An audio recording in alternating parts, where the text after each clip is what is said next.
तो भाइयों बहनों, मेरे साथ आप लोग प्रेम से बोलिए, अच्छे दिन आने वाले हैं। नहीं, गबड़ा गया। मैं बोलूंगा अच्छे दिन और आपको बोलना है कि आ गए हैं।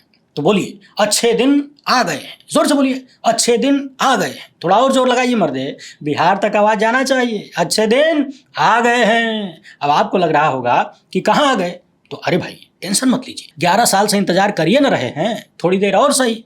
अच्छे दिन बस आउटर वे पे खड़ा है, जब ने ढुलुक के आ जाए। अब आपके मन में सवाल ये आना चाहिए कि अच्छे दिन किस टाइप के हैं, तो इसका जवाब ये है कि 11 साल पहले जिस महापुरुष ने 15 लाख देने का वादा किया था और 11 साल तक नहीं मिला, तो हम और आप डिस्टर्ब हुए कि नहीं? सब बतिया रहे थे कि लगता है पैसा नहीं मिलेगा। सबके मन में सवाल था कि लगता है मोदी जी झूठ बोल गए, सबको टोपी पहना गए। मगर देखिए, भक्त कहता है ना कि फलाने किए हैं तो अच्छे किए होंगे, नहीं दिए तो अच्छे किए। कहा गया था कि विदेशों से काला धन आएगा तो सबके खाते में 15-20 लाख ऐसे मुफ्त में चला जाएगा बिना कुछ किए। और फिर कहा गया कि हम आएगा तो काला धन लाएगा। अब जब काला धन नहीं आया तो वो काला धन विदेश में बढ़ के हो गया कितना? 3 गुना, 3 गुना से भी ज्यादा। जी हाँ, बिल्कुल सही सुन रहे हैं आप, कान खुजलाने की जरूरत नहीं है, कान मत खजवाइए। स्विस बैंक में भारत का पैसा 2024 में 3 गुना से भी ज्यादा हो गया है। कितना? 37,600 करोड़। तो बजाइए ताली, आपका 15 लाख बढ़ के हो गया कितना? 50 लाख के आसपास। अब बताइए, इतना बढ़िया इन्वेस्टमेंट और इतना बढ़िया रिटर्न है कोई माई का लाल दुनिया में जो दिलवा दे? विश्व गुरु के सिवाय कोई नहीं दिलवा सकता। इसीलिए भक्त कहता है कि फलाने जी किए हैं तो अच्छे किए होंगे। और अब आपको भी कहना पड़ेगा कि पहले 15 लाख नहीं दिए तो अच्छे किए, अब 50 लाख मिलेगा। वैसे भक्तों का काम जरा आसान कर दूं, हाल ही में तीसरी बार पीएम बनने के बाद फलाने जी ने कहा था कि तीसरे टर्म में 3 गुनी रफ्तार से काम होगा। लगता है उसी का असर स्विस बैंकों पे हो गया। तो अब इससे पहले कि आपके खाते में 50 लाख आ जाए और आप लोग उसी का गद्दा बना के सोने चले जाएं, हाथ उठाइए और अंगूठे से सब्सक्राइब का बटन दबाइए। इसके बाद घंटी भी टन से बजाइए, क्योंकि सारी कृपा वहीं अटकी है। और वीडियो को आखिर तक देखिएगा। नहीं देखा और देखने के बाद व्हाट्सएप पर अपने मित्रों को नहीं चिपकाया तो आपके 50 लाख में से 5 लाख काट ली जाएंगे। अब आप समझ लीजिए कि इसमें तेरा घाटा, मेरा कुछ नहीं जाता। वैसे जाता तो भक्तों के भगवान का भी कुछ नहीं है, झूठ बोलने में, फेंकने में, हवाबाजी करने में। पिछले कुछ ही महीनों में हुजूर 4 बार बिहार पहुंच गए और आज तो बिहार में जाके गजबे कर दिया। कहाँ तो देश इंतजार कर रहा था कि हुजूर मुंह खोलेंगे, कुछ तो बोलेंगे, या तो पाकिस्तान पे या फिर ट्रंप के ऊपर बरसेंगे, मगर बरसे कहाँ? आरजेडी और कांग्रेस पर। और सुनिए, हुजूर ने बिहार में कहा कि मोदी चुप रहने वाला नहीं है। लेकिन इतना सुनने के बाद हमारे कपार में खुजली होने लगी। पहले तो हमको लगा कि कल बारिश में भीग गए थे, इसके बाद शैम्पू लगा कर नहाए नहीं, ये खुजली कहीं उसी की वजह से तो नहीं है। लेकिन थोड़ी देर बाद याद आया, पता चला कि नहीं, ये खुजली इस बात की है कि इसमें बोलने जैसा क्या था कि मोदी चुप रहने वाला नहीं है। अरे ये तो पूरी दुनिया जानती है कि मोदी घर में चुप रहने वाला नहीं है, मोदी खाली बाहर चुप रहने वाला है। घर में तो मोदी इतना बोलता है कि सुनने वाले के कान से आवाज निकल जाए, मगर मोदी के बोलने की रफ्तार कम नहीं होगी। इतिहास गवाह है, 11 साल में मोदी प्रेस कॉन्फ्रेंस में 1 बार नहीं बोला। ध्यान रखिएगा, जिन लोगों को मेरी भाषा उटपटांग लग रही हो तो बुरा न माने, हमारे भी प्रधानमंत्री हैं। इस भाषण में उन्होंने अपने लिए जो भाषा प्रयोग किया है, मैं उसी भाषा में बोल रहा हूँ। हुजूर ने खुद के लिए जो बोला उसी भाषा में बोल रहा हूँ। उन्होंने कहा कि मोदी चुप रहने वाला नहीं है। तो सवाल है कि इसमें बताना क्या है? सब जानते हैं मोदी घर में कभी चुप नहीं रहता, सिर्फ बाहर चुप रहता है। मोदी न तो चीन का नाम ले पाता है, न ट्रंप को जवाब दे पाता है। ट्रंप 13-14 बार युद्ध रुकवाने की बात दोहराता है, मगर मोदी बिहार में जाके रैली में चिल्लाता है। बहरहाल, हुजूर ने लोगों का धन्यवाद दिया कि बारिश हुई थी, इसके बाद आप लोग इतना बड़ी संख्या में आ गए, धन्यवाद भैया। इसी बीच कुछ वीडियो वायरल हो गया जिसमें पता चला कि भीड़ जुटाने के चक्कर में भाजपाइयों ने आंगनबाड़ी की महिलाओं को ठूस लिया, मैदान में बैठा दिया। महिलाएं चिल्ला रही हैं, हमको आना नहीं था, हमको सुनना नहीं था, मगर जबरिया बैठा दिया। और सुनिए, बिहार में 10,000 करोड़ का प्रोजेक्ट शुरू किए हैं। कितना? 10,000 करोड़। कभी देखे हैं इतना पैसा? देखेंगे भी नहीं। अब ये बिल्कुल मत पूछिएगा कि कुछ साल पहले उसी बिहार में जाकर यही नेताजी पूछ रहे थे कि इतना 1,000 करोड़ दूं कि कितना 1,000 करोड़ दूं कि उतना 1,000 करोड़ दूं। क्या हुआ उन 1,000 करोड़ों का? तो अपने हुजूर जब भी 1,000 करोड़ की बात करते हैं ना, तभी खटखटा के हमारे दिमाग में उस बनारसी की बात गूंजने लगती है, जिसने साल 2022 में विधानसभा चुनाव में, यूपी के विधानसभा चुनाव में ग्राउंड रिपोर्टिंग के दौरान हम ही से सवाल दाग दिया। कहने लगा कि पहले ये बताइए, मोदी जी जब बनारस आते हैं जब भी बनारस आते हैं तो कहते हैं इतना 1000 करोड़ दे दिया, उतना 1000 करोड़ दे दिया, मगर ससुरा पता नहीं चलता कि उनका 1000 करोड़वा जाता कहाँ है। इससे पहले कि पिछले का हिसाब दें, अगला 1000 करोड़ दे के चले जाते हैं। कुछ ऐसा ही खेला बिहार के साथों हो रहा है। बहरहाल पटना में नमामि गंगे प्रोजेक्ट के तहत बने STP का उद्घाटन भी हुआ है, यानी आज रात गंगा नहा धो के चौड़े से सोएगी। बनारस की गंगा तो मैली ही रह गई, पटना में हो सकता है साफ हो जाए।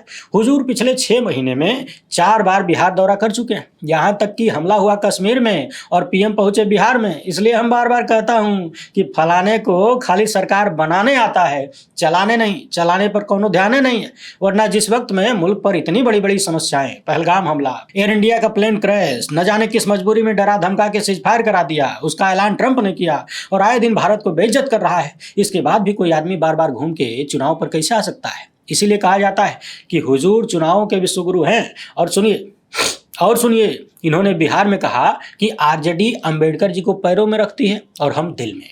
दादा हो दादा, इतना सुनते ही हमारा तो कलेजे में पसीज गया, और इतना पसीज गया कि टपकने लगा, पके हुए आम की तरह चूने लगा। वैसे आम से याद आया, सीजन आ गया है, पहली बारिश भी हो गई है।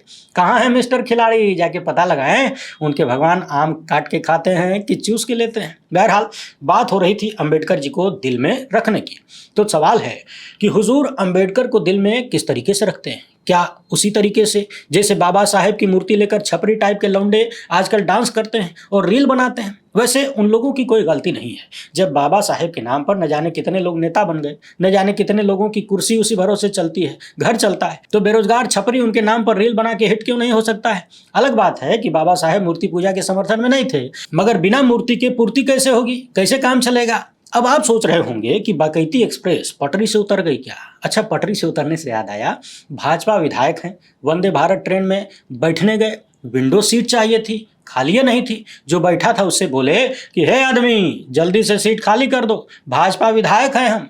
वो आदमी भी निकला अंबेडकर का भक्त। उसको लगा होगा कि बाबा साहेब ने तो सबको बराबर का अधिकार दिया, उन्होंने तो संविधान में नहीं लिखा कि मोदी जी जो वंदे भारत चलाएंगे उसमें विंडो सीट पर खाली भाजपा ही बैठाए जाएंगे। फिर क्या था? समानता के अधिकार की खटिया खड़ी करते हुए भाजपा विधायक ने अपने चंगू मंगुओं को अगले स्टेशन पर बुला लिया और अगले स्टेशन पर बाबा साहेब के संवैधानिक अधिकारों की मांग करने वालों की नाक तोड़ दी गई, वो भी कायदे से। अब आप बताइए, इसमें मोरल ऑफ द स्टोरी क्या है? वो ये है कि आगे से जब भी ट्रेन में, बस में, प्लेन में, जहां भी बैठे, यहाँ तक कि अपने घरों में सोफा पे बैठिए, तो विंडो सीट खाली छोड़ना है। पता नहीं कब कौन भाजपाई आ जाए और आपके नागपुर को कानपुर बना दे। तो भैया अपनी नाक की सुरक्षा स्वयं करें। वैसे हमको लगता है कि भाजपा को विधायक बहुत ही चालू आदमी था। उसको लगा होगा कि अभी जो प्लेन क्रैश हुआ उसमें 11 नंबर सीट पे जो बैठा था इमरजेंसी विंडो के बगल में, वो बच गया, तो क्यों ना हम भी विंडो सीट पर बैठे।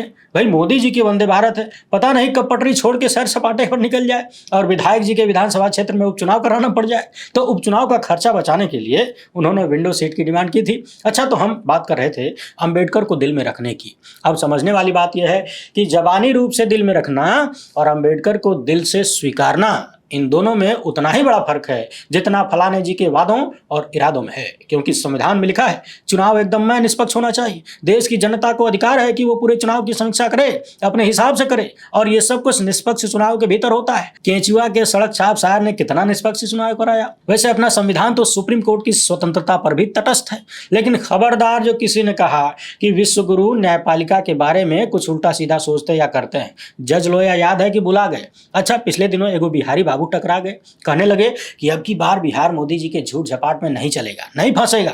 हम कहे काहे भैया, काहे नहीं फंसेगा, काहे नहीं चलेगा? जब 11 साल से पूरा देश चल रहा है तो बिहार काहे नहीं चलेगा? तो लगे भौकाल मारने, कहने लगे कि बिहार वो है जो उड़ती चिड़िया को हल्दी लगा देता है। इतने में हमहू आओ देखे न ताओ और बोल दिए कि अगर बिहार उड़ती चिड़िया को हल्दी लगा देता है तो हमारे मोदी जी हल्दी लगाने के बाद ही चिड़िया को उड़ने देते हैं। आप बुझे कि नहीं? अरे भाई, दिल्ली हो, हरियाणा हो, महाराष्ट्र हो, क्या जनता क्या करेगी? वोट देगी। विपक्ष क्या करेगा? चुनाव लड़ेगा। लेकिन इन सब का रिजल्टवा कहाँ से आएगा? केंचुआ से। और यदि केंचुआ ने चिड़िया को पहले ही हल्दी लगा दिया और बाद में उड़ने के लिए छोड़ा तो क्या करेगा बिहार का छोरा? अब आप लोग ही बताइए, इसमें हम कुछ गलत कहेगा नहीं ना? लेकिन बिहारी बाबू नाराज हो गए, कहने लगे कि नहीं नहीं, बिहार हल्दी लगाएगा। हम कहे ठीक है, नाराज हो रहे हैं, होइए, कोई बात नहीं, हमको कौन सा आपसे वोट लेना है। फिर से बिहारी बाबू कहने लगे कि नहीं नहीं, बिहार अब झांसे में नहीं आएगा। हम कहे ठीक है, बिहार नहीं आएगा, लेकिन एक बार जब केचुआ से रिजल्ट आ जाएगा तो बिहार क्या कर लेगा? और फिर मोदी जी बिहार में जाकर अंग्रेजी बोल देंगे तो आप क्या कर लेंगे? हाँ, आप सवाल करेंगे भोजपुरी में और साहेब अंग्रेजी में माय फ्रेंड डोलांड करके चले आएंगे। तो ऐसे अंग्रेजी से याद आया, फलाने जी के एक जोड़ीदार हैं अमित शाह, देश के गृह मंत्री, कह रहे हैं कि जल्द ये अंग्रेजी बोलने वाले शर्म महसूस करेंगे। अब इतना सुन के शशि थरूर डिस्टर्ब हो गए होंगे कि जिंदगी भर हम ससुरा कठिन से कठिन शब्द का इस्तेमाल करते रहे और ज़्यादातर लोग हमारे अंग्रेजी की वजह से हमको पसंद करते हैं, और अमित शाह कह रहे हैं कि अंग्रेजी बोलने वाले शर्म महसूस करेंगे। अब अगर भाजपा में जाना होगा तो वो भी डिस्टर्ब होंगे कि नहीं, कि हम पहले अंग्रेजी पर शर्म महसूस कर लें कि भाजपा में चले जाएंगे। अच्छा, लोग यहाँ तक कहने लगे हैं कि अपने बेटवा को आईसीसी का अध्यक्ष बनवा के हर जगह घुमा घुमा के अंग्रेजी बुलवा रहे हैं। ये अलग बात है कि हुजूर का बेटवा बहुत बढ़िया अंग्रेजी बोलता है, नहीं सुने हैं तो कभी जाके सुनिएगा, सर्च करिएगा गूगलवा पे, लिखिएगा कि बचपन से ही कठिन परिश्रम, त्याग और संघर्ष के दम पर, अपने दम पर आईसीसी का अध्यक्ष बनने वाला लौंडा कौन है, और उस लौंडे को अंग्रेजी भाषा कितनी बढ़िया आती है। जरा उनका अंग्रेजी वाला भाषण सुनाइए तो आपको मिल जाएगा। देखिएगा अमित शाह का ब्रह्मांड स्तरीय काबिल पुत्र कितनी बढ़िया अंग्रेजी बोलते हैं। वैसे यूपी, बिहार और तमाम हिंदी बेल्ट के लोगों से कहना चाहता हूँ कि देखिए, भाषा कोई भी हो, उसका लक्ष्य एक ही होता है, अपनी भावनाओं को प्रकट करना। अब चूंकि अंग्रेजों ने पूरी दुनिया में राज किया, यहाँ वहाँ जहाँ तहाँ उनकी भाषा अंग्रेजी थी, व्यवस्थित थी, तो उन्होंने पूरी दुनिया में फैला दिया अपने सहूलियत के हिसाब से। इसलिए अंग्रेजी पढ़ना, लिखना, समझना, बोलना हम लोगों की मजबूरी बन गई। लेकिन आप जो भी भाषा बोलते हैं उसमें शर्म महसूस करने की जरूरत नहीं है। भोजपुरी बोलते हैं तो चौड़े से बोलिए, हिंदी बोलते हैं तो भी चौड़े से बोलिए, तमिल, मराठी, पंजाबी, उड़िया जो भी बोलते हैं चौड़िया के बोलिए। शर्म महसूस करने की जरूरत नहीं है। नेता लोग को बोलने दीजिए, ये सब तो कुछ हो बोलेगा, क्योंकि भाषा क्या है? भावनाओं को प्रकट करने का माध्यम। वैसे आपने एक बात महसूस किया है कि नहीं, आदमी जब भी भावनाओं में भर जाता है ना तो अपनी मातृभाषा बोलने लगता है। उदाहरण के रूप में देखिए, कोई आदमी यूपी बिहार का रहने वाला है, भले ही 24 घंटा अंग्रेजी बकता हो, इंग्लैंड में रहता हो, लेकिन किसी अंग्रेज से अगर झगड़ा हो गया, खूब गुस्सिया गया, तो मुंह से जो सुंदर सुंदर शब्द निकलेंगे वो भोजपुरी वाले होंगे, अंग्रेजी में नहीं निकलेगा। आप भीतर से, यानी जब भी आप भीतर से भावनाओं से भरते हैं तो जो मूल होता है वो निकलता है, और मूल सिर्फ भाषा में नहीं, उस वक्त मूल में जो कुछ भी होता है वो सब निकलता है। ये अलग बात है कि कुछ लोगों के मूल में खाली झूठा भरा है, तो जब भी मुंह खोलता है झूठा निकलता है। अब यहाँ हम मोदी जी को झूठ बोलने की बात नहीं कर रहे हैं, एकदम नहीं कर रहे हैं। आखिर कैसे कोई विष्णु के अवतार को झूठा कह सकता है? हम तो कभी नहीं कह सकते भैया, बहुत पाप लगेगा। वो गाना नहीं सुने हैं, खुदा के पास जाना है? अच्छा, खुदा के पास नहीं, भगवान के पास जाना है। अच्छा, एक बात और बताना भूल गए, मोदी जी ने पाटलिपुत्र से गोरखपुर के लिए वंदे भारत को, एक मतलब ट्रेन को हरी झंडी दिखाई है, लेकिन टेंशन इस बात का है कि बिहार में बहुत बड़ी संख्या में लोग महीने का 6,000 नहीं कमा पाते हैं। ये नीतीश कुमार बताए हैं। तो वो लोग इस वंदे भारत पर मोदी जी को वोट देंगे कि नहीं? क्योंकि इस ट्रेन में मस्क चचा के ग्रुप के अनुसार 2 तरह की व्यवस्था है। एक पाटलिपुत्र से गोरखपुर जाने के लिए 1820 रुपया और दूसरा 925 रुपया लगेगा, जबकि सामान्य ट्रेन में किराया 100 से 150 के आसपास है। तो भैया बिहारियों, फैसला कर लो, वंदे भारत में बैठना है, बैठने की औकात है, कि खाली उसके बगल में खड़े होकर फोटो खिंचा के फेसबुक पे ठूसना है और साथ में लिखना है कि देखेंगे वंदे भारत, फीलिंग ग्रेटफुल। एक बात और समझने वाली है, हुजूर ने कहा कि हम कल विदेश से लौटा हूं और दुनिया के बड़के बड़के नेता भारत की प्रगति से बहुत प्रभावित हैं। तभी हमारे मन में सवाल आया कि ये कौन सा प्रभावित होना होता है कि दूसरी लाइन में खड़ा कर दिया? इतना तगड़ा प्रभाव। छोटे छोटे देशों के मुखिया अगली पंक्ति में खड़े थे और हुजूर को पीछे लाइन में लगा दिया, वो भी किनारे। इस मामले पर हमने पिछली वीडियो में विस्तार से बात किया था, क्योंकि फोटो देखकर हमको भी लगा कि गजब बेइज्जती है। मैंने अभी चौथा तो बना नहीं, हुजूर तीसरी की फेंकने लगे। अच्छा, हुजूर ने यह भी कहा कि अब अफ्रीका में बिहार की जय जयकार होगी, यानी वो बिहार जहां आए दिन पेपर लीक होता है, आए दिन अपराध की सीमाएं पार हो रही हैं, भ्रष्टाचार चरम पर है, ससुरा पुल बनते ही ढह जाता है, पुल पर चढ़ने से पहले लोगों के कलेजे में डीजे बजने लगता है। उस बिहार की जय जयकार हुजूर अफ्रीका में करवा रहे हैं। अच्छी बात है, होना चाहिए, क्योंकि बिहार में बना पहला इंजन अफ्रीका जा रहा है, आजा गया है एक्सपोर्ट होके। माने बिहार से एक इंजन अफ्रीका चला जाएगा तो पूरा अफ्रीका बिहार की जय करने लग जाएगा।